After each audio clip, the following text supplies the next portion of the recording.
Hi everyone. सो काफ़ी time के बाद मैं आप सभी के लिए लेके आई हूँ एक quick and easy bridal makeup tutorial. वैसे ये वीडियो एक ऑनलाइन क्लास से कम नहीं होगा बिकॉज हम इसमें बहुत सारी चीज़ें सीखने वाले हैं। मैं आपको टॉपिक बताना चाहूँगी। टॉपिक में मैं सिखाने वाली हूँ आई शेडो ब्लेंडिंग में दिक्कत आती है तो उसे कैसे ठीक करें, बेस ब्लेंड नहीं होता है तो क्या करना चाहिए, कॉन्टोर कैसे करना है, लिपस्टिक जो है वो प्रॉपर नहीं लगती तो उसे कैसे लगानी है। इसके अलावा भी बहुत सारी टिप्स मैं इस वीडियो में बताने वाली हूँ। एंड अगर आप पहली बार मेरी वीडियो देख रहे हैं तो मेरा नाम है कशिश जैन और मैं पीके मेकअप स्टूडियो सूरत गुजरात से हूँ। इस चैनल के माध्यम से आप बहुत सारी मेकअप सीखेंगे और देखेंगे भी, तो इस चैनल को अभी सब्सक्राइब करो और बेल आइकन दबाना मत भूलिएगा ताकि आप जो है मेरी वीडियोस बिल्कुल भी मिस ना करो। जल्दी से नोटबुक और पेन लेके बैठ जाइए ताकि आप है ना कोई भी पॉइंट मिस ना करें। और आप यहाँ पे देख सकते हैं बिफोर और ये ब्यूटीफुल सा आज आई मेकअप और बेस मेकअप हम सीखने वाले हैं। और आज का बेस मेकअप ऐसा आप सीखोगे कि जैसे मेकअप किया है लेकिन नहीं किया, आजकल वही तो चल रहा है। तो चलो शुरू करते हैं। सबसे पहले फेस को क्लीन कर लेना है। क्लीन करने के बाद आप कोई भी रोज वाटर अप्लाई कर दीजिए। फिर मैं यहाँ पे मॉइस्चराइजर अप्लाई कर रही हूँ। मेरी मॉडल की जो स्किन है वो काफ़ी ज़्यादा ड्राई है तो मैं यहाँ पे शॉपरेल का मॉइस्चराइजर यूज़ कर रही हूँ। अच्छा, जो भी प्रोडक्ट्स है वो आप मेरी वॉइस में सुन सकते हैं तो प्लीज़ मेरी आवाज़ जो है वो अच्छे से सुनिएगा। वैसे तो आप अच्छे से सुनते ही हो। मॉइस्चराइजर अप्लाई करने में आपको ये ध्यान रखना है कि बहुत ही अच्छे से ये स्किन में ब्लेंड होना चाहिए और थोड़ी देर आपको रुकना भी है मॉइस्चराइजर लगाने के बाद। देन हम यहाँ पे अप्लाई कर रहे हैं प्राइमर। अब प्राइमर का क्या रोल होता है मेकअप में, अपने मेकअप को लॉन्ग लास्टिंग और ग्लॉसी भी प्राइमर ही दिखाता है। हमें ऐसा लगता है महंगे हाइलाइटर खरीद लेंगे तो हमारा मेकअप ग्लॉसी लगेगा, ऐसा नहीं होता है। अगर आपका स्किन प्रेप में गड़बड़ है ना तो कभी आपके मेकअप में ग्लो आएगा ही नहीं।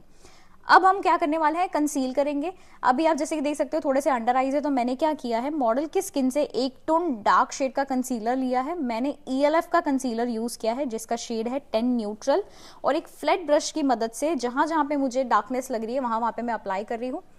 मुझे माउथ एरिया पे और अंडर आइज में ज़्यादा लग रही थी तो मैंने वहाँ पे एक प्रोडक्ट थोड़ी ज़्यादा लगाई है और बाकी बहुत ही लाइट लगाई है। अब इसे अप्लाई करने के बाद आप इसे अच्छे से ब्यूटी ब्लेंडर की मदद से ब्लेंड करेंगे। याद रहे आपका जो ब्यूटी ब्लेंडर होगा वो ड्राई नहीं होना चाहिए, वो डैम्प होना चाहिए और ऐसा भी गीला ना हो कि भाई पानी टपक रहा हो। नेक्स्ट हम यूज करेंगे फाउंडेशन। फाउंडेशन में यूज करने वाली हूँ क्रायोलॉन डर्मा का जिसका शेड मैंने लिया है D4। D4 को मैंने अच्छे से पैलेट पे लिया और उसका पेस्ट बनाया है एंड देन मैं उसे अप्लाई कर रही हूँ। जब आप अगर डायरेक्टली रिफिल में से लगाओगे ना तो आपका प्रोडक्ट कभी भी नहीं लगेगा। जब आप उसको अच्छे से पैलेट में निकाल के लगाओगे ना तो बहुत स्मूथली आपका प्रोडक्ट अप्लाई होगा। मैं ना बहुत ज्यादा प्रोडक्ट नहीं लगा रही हूँ, थोड़ा थोड़ा ही लगा रही हूँ क्योंकि हमें वापस ब्लेंड भी करना होता है। क्या होता है ना, जब ज्यादा फाउंडेशन लग जाता है फिर उसे हम ब्लेंड करते हैं ना तो वो बहुत केकी सा और बहुत ओवर लगता है। तो आप जितना कम लगाएंगे उतना अच्छा लगेगा। आप देख सकते हो ब्लेंडिंग करना कितना इजी हो जाता है अगर आप अच्छे से इवनली लगाए और कम क्वांटिटी लगाए। तो यहाँ पे अगेन हम अच्छे से फाउंडेशन को ब्लेंड कर रहे हैं। जब भी आपको ऐसा लगाना है कि यार नो मेकअप लुक लगे मेरा, तो एक ही चीज आपको ये याद रखनी है कि लेस इज मोर, यानी कि जितना कम लगाओगे उतना जो है वो अच्छा दिखेगा, बेटर दिखेगा। तो यहाँ पे हमने अच्छे से जो है फाउंडेशन को ब्लेंड कर लिया है।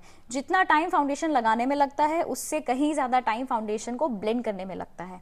अब हम फेस को हाईलाइटिंग कर रहे हैं क्योंकि ये एक ब्राइडल मेकअप है तो मैं ELF कंसीलर यूज करी हूँ जिसका शेड है लाइट बेज और जहां पे हमारे फेस हाईलाइटिंग एरियाज होते हैं वहां पे मैंने अप्लाई किया है। देन हम अगेन उसे अच्छे से ब्लेंड कर लेंगे। ये जो स्टेप है वो ऑप्शनल है, अगर कुछ हैवी मेकअप कर रहे हो तो आपको करना है, बट अगर आप जैसे डे मेकअप कर रहे हो तो आपको ये करने की कोई भी जरूरत नहीं है। वैसे आप लोगों के लिए मेकअप क्या है, एक वर्ड में आपको बताना है कि आप लोगों के लिए मेकअप क्या है, कमेंट करके बताइए। अब नेक्स्ट हम डिटेल में कॉन्टोरिंग जानने वाले हैं। कॉन्टोर कैसे करते हैं वो देखते हैं। आज मैं आपको क्रीम कॉन्टोर सिखाने वाली हूँ जिसके लिए मैं फेंटी ब्यूटी का स्टिक यूज कर रही हूँ।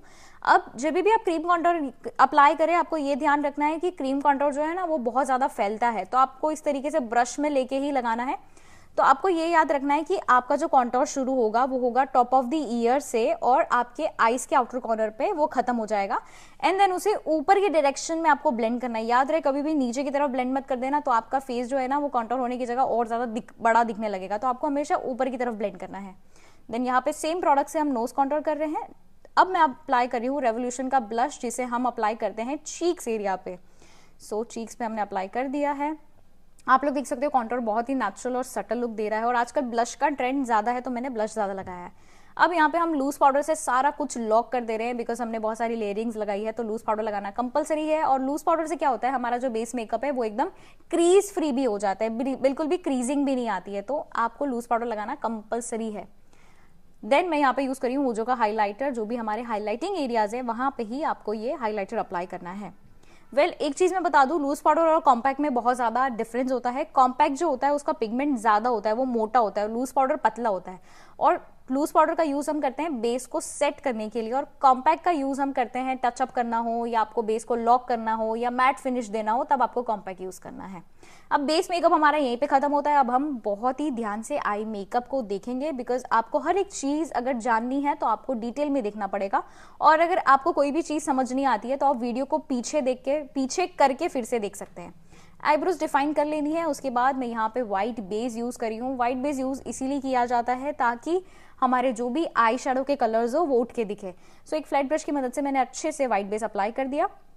अब मैं यहाँ पे शुरू कर रही हूँ एक ऑरेंज कलर के आई शेडो से।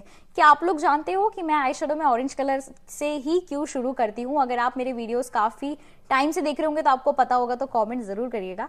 सो यहाँ पे मैंने अप्लाई किया है सबसे पहला कलर ऑरेंज। ऑरेंज एक ऐसा कलर है ना जो सभी आउटफिट के साथ अच्छा लगता है, तो मैं ऑरेंज से शुरू अक्सर करती हूँ। बट और भी बहुत से रीजंस है जो मैंने पहले वीडियो में बताए हैं कि मैं ऑरेंज से क्यों शुरू करती हूँ। फिर मैं यहाँ पे कार्निवल का पैलेट यूज करी हूँ, जिसमें से मैंने एक डार्क पिंक कलर का आई शेडो लिया है, जिसे सिर्फ और सिर्फ हमने आउटर कॉर्नर पे अप्लाई किया है। प्लेसमेंट आपको ध्यान देना बहुत जरूरी है। लाइट कलर्स जो है वो क्रीज लाइन के ऊपर जा सकते हैं, बट जो डार्क कलर्स है वो क्रीज लाइन के ज्यादा ऊपर नहीं जाने चाहिए। और आई शेडो में हम जितने छोटे ब्रशेस का यूज करेंगे उतने अच्छे से हमारा कलर लगेगा भी और ब्लेंड भी होगा। अब मैंने मरून कलर का आई शेडो आउटर कॉर्नर पे लगाया है। आप लोग हमेशा ये ध्यान देना कि आपके जो डार्क कलर्स होंगे ना वो या तो आउटर कॉर्नर पे आएंगे या तो क्रीज लाइन पे आएंगे। अब ये 3 कलर्स लगाने के बाद हम कट क्रीज बना रहे हैं, जिसके लिए आप कोई भी कंसीलर का इस्तेमाल कर सकते हैं। और जो ब्रश होना चाहिए वो एकदम फ्लैट होना चाहिए, क्योंकि अगर ब्रश अच्छा होगा ना तो कट क्रीज आपकी बहुत अच्छी बनेगी। और एक और चीज है, आप जितनी प्रैक्टिस करोगे ना उतना परफेक्ट होते जाओगे। तो जब भी आप प्रैक्टिस करो ना, वीडियो सामने रखो एंड देन प्रैक्टिस करो और देखो फिर कोई पॉइंट छूटता है या नहीं। फिर ब्यूटी ब्लेंडर से मैंने उसे अच्छे से सेट कर लिया है ताकि जो भी एक्स्ट्रा प्रोडक्ट हो वो ब्यूटी ब्लेंडर में आ जाए। अब हल्का सा मैं ना ब्लैक कलर का आई शेडो ले रही हूँ, जिसे सिर्फ और सिर्फ हम आउटर कॉर्नर पे लगा रहे हैं। बहुत हल्का, ज्यादा नहीं लेना है आपको, क्योंकि क्या होता है ना, ब्राइड्स ब्लैक कलर देखती है तो बोलती नहीं हमें ब्लैक्स नहीं चाहिए, तो इसलिए मैंने बहुत कम लिया। फिर मैं यहाँ पे गोल्डन कलर का आई शेडो ले रही हूँ, जिसे हम सिर्फ और सिर्फ आईबॉल एरिया पे प्लेसमेंट कर रहे हैं। आईबॉल यानी कि बीच वाला एरिया, और आगे वाले एरिया को हम बोलते हैं इनर कॉर्नर। सो सिर्फ बीच में मैंने जो है गोल्डन कलर का आई शेडो लगाया है, और आगे यानी कि इनर कॉर्नर पे हम लगा रहे हैं एक बेज कलर का आई शेडो। मैं इसीलिए बेज कलर का आई शेडो लगाती हूँ क्योंकि ये लगाने से ना आंखें बहुत बड़ी लगती है। फिर ग्लिटर हम चिपकाएंगे। ग्लिटर चिपकाने के लिए कुछ भी नहीं करना है, आपको ग्लिटर ग्लू लेना है। मैंने यहाँ पे मेकअप स्टूडियो का ग्लिटर ग्लू लिया है और एनएक्स कॉस्मेटिक का ग्लिटर लिया है, जिसे मैं अच्छे से सिर्फ और सिर्फ आईबॉल वाले एरिया पे लगा रही हूँ। कभी भी ना पूरी आंखों को ग्लिटर से मत भरो, सिर्फ आईबॉल पे लगाओ, बहुत डिसेंट और सुंदर लगेगा। एंड गाइज, अगर इसमें से कोई भी प्रोडक्ट आप बाय करना चाहते हो तो लिंक ऑलरेडी डिस्क्रिप्शन में है, एक ही लिंक डाली है, वहां पे आपको सभी तरीके के प्रोडक्ट्स वो भी रियल मिल जाएंगे। सो यहाँ पे हमने लगा दिया। अब सबसे इंपॉर्टेंट पार्ट है ये लाइनर वाला पार्ट। कल लाइनर के लिए मैं लिक्विड लाइनर का यूज कर रही हूँ और मैंने अप्लाई किया है यहाँ पे विंग आई लाइनर। लाइनर लगाना बहुत इजी है। अगर आपको डिटेल में लाइनर लगाना सीखना है तो मैंने पीछे पुराने वीडियोस में मैंने काफी बार लाइनर सिखाया है। एंड एक और चीज गाइज जो मैं अनाउंस करना तो मेरे दिमाग से में, तो मेकअप सिखाने लगे ना तो मैं सब चीजें भूल जाती हूँ। मैं फिर से 26 अक्टूबर को लाइव आने जा रही हूँ यूट्यूब पे, और ये लाइव में एक बहुत बड़ा सरप्राइज भी देने वाली हूँ। तो 26 अक्टूबर का लाइव बिल्कुल भी मिस मत करना, 3 बजे लाइव आऊंगी। सो हमने दूसरी तरफ भी लाइनर लगा दिया है। अब मैं यूज करी हूँ मेरा सिग्नेचर काजल, टर्कोइज कलर का काजल, जिसने मुझे एक नई पहचान दी है इस काजल ने। फिर मैंने काजल लगाया और हम लोग डबल विंग लाइनर यहाँ पे करने जा रहे हैं। और डबल विंग लाइनर भी मैंने लिक्विड लाइनर से ही बना लिया है। और इनर कॉर्नर पे भी मैंने सेम जो है वी लाइनर बोला जाता है उसे, तो इनर कॉर्नर लाइनर भी मैंने क्रिएट कर लिया है। Double wing liner in detail मैंने सिखाया है, आप मेरे शॉर्ट्स वीडियोस भी चेक कर सकते हैं। और अगर आपको सिर्फ और सिर्फ डबल विंग सीखना है तो वो आप मेरे इंस्टाग्राम पे भी चेकआउट कर सकते हैं। मेरे इंस्टाग्राम आईडी है कशिश जैन 613। लैशेस लगाने के बाद मैंने इनर कॉर्नर पे भी हल्का सा 2वे जेल लगा के ग्लिटर लगाया है, ताकि सारा अटेंशन जो है वो आंखों पे ही जाए। जो लैशेस मैंने लगाई है वो है एनएक्स कॉस्मेटिक की नंबर 2। आप लोग मुझे कमेंट में जरूर बताना कि आपको ये आई मेकअप कैसा लगा और पसंद आया, तो प्लीज रेड हार्ट जरूर कमेंट करना। अब लिपस्टिक लगाना एक बहुत बड़ा चैलेंज है, तो लिपस्टिक में मैंने क्या किया ना, सबसे पहले ना मरून कलर का आई शेडो लिया है। आई शेडो लेके मैंने बॉर्डर क्रिएट की है, क्योंकि लिप लाइनर में क्या होता है ना, हमेशा बॉर्डर इधर उधर हो जाती है। अगर आप आई शेडो से बॉर्डर बनाओगे ना तो आपका अगर थोड़ा सा लाइन बाहर भी आ जाए ना तो आप उसे ईजिली रिमूव कर सकते हो। फिर मैंने यहाँ पे एक मरून कलर की लिपस्टिक ली है जिससे मैं सिर्फ और सिर्फ बॉर्डर पे अप्लाई कर रही हूँ।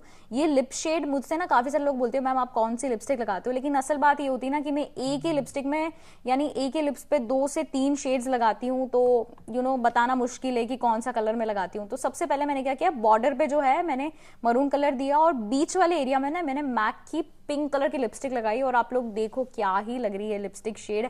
तो आप लोग मुझे बताना आपको ये पूरे मेकअप में base makeup, eye makeup, lipstick क्या सबसे अच्छा लगा, मुझे कमेंट जरूर करना। और वो मत भूलना मैंने जो पूछा है कि आपके लिए मेकअप क्या है, एक शब्द में, ठीक है।